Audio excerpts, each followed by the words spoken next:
Guys দেখো কুয়াশাটা। ও বাবা রে, কুয়াশা দেখো শুধু। আর এখানে আমি গাইস, গুড মর্নিং।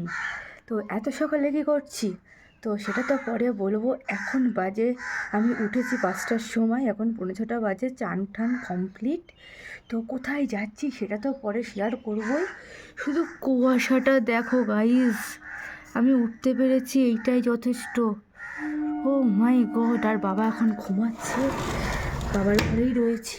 তো ওই যে, ওরে বাবা, এখন সন্ধ্যা মানে সন্ধ্যা বলছি কেন, মানে একটা ধূপকাঠি তো জ্বালিয়ে আমি ঘর থেকে বেরোবই। তো জীবনে তো সকালে উঠি না, আজকে উঠেছি। তো চলো আমি রেডি ফেডি হই, তারপরে তোমাদের সাথে শেয়ার করছি আমি কোথায় যাচ্ছি গাইজ আজকে।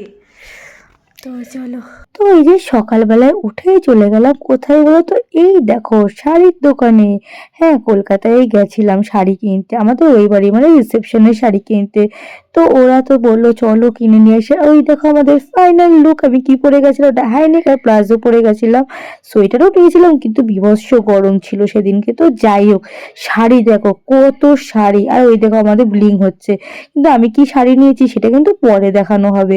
আর মানে এত শাড়ি দেখে আমি তো কনফিউজ হয়ে গেছি যে কোনটা নেব। খুব মানে যা দেখাচ্ছে তাই পছন্দ হচ্ছে। আর যাই হোক, আমি শাড়ি তো বেশি পছন্দ করি না, তা ওরা যেটা পছন্দ করেছে, আমি যেটা পছন্দ করেছি সেটাই নিয়েছি।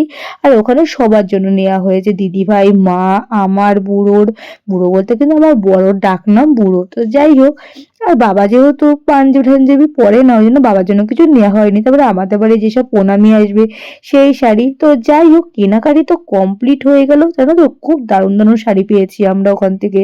আর ওখানকার মালিকের সাথেও দেখা হয়েছিল। কিন্তু কোথায়, তোমরা কি গেস করতে পারছো আমরা কোথায় ছিলাম? গেস করতে পারলে কিন্তু এটা কমেন্টে জানিও আমরা কোথায় শাড়ি কিনতে গেছিলাম। ওদের ব্যবহার সত্যি খুব ভালো, জানো না, প্রত্যেকের ব্যবহার ভালো। আর এই দেখো, তুমি একটু গেস করতে পেরেছো নিশ্চয়। তো যাই হোক, শাড়ি কিনেছি, মনের মতন ভালো হয়েছে। পারলে তোমরাও যে ওখানে কিনতে, সবার ব্যবহার খুব ভালো লেগেছে, আমাদের মনের মতন সবকিছু হয়েছে।